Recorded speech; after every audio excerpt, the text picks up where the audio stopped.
Muğla'nın Menteşe ilçesinde kültür ve sanat odaklı bir işbirliği hayata geçirildi. Hayalhane Tiyatro ekibi ile Anahtar Parti, Menteşe İlçe Başkanlığı'nın ortak organizasyonuyla Dört Duvar adlı tiyatro oyunu sahnelendi.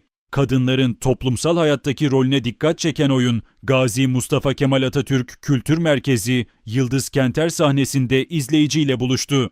Tek kişilik performansıyla sahne alan Yaren Engüles, etkileyici oyunculuğuyla izleyicilerden tam not aldı. Hayalhane Tiyatro ekibinin sahnelediği Dört Duvar, güçlü anlatımıyla geceye damga vurdu. Olsun, benim için yeterli. Yani illa dans müziği olmasına gerek yok. Ben reggae müziklerde de eğlenebiliyorum. Hem böylelikle kendimi hiç yalnız hissetmiyorum.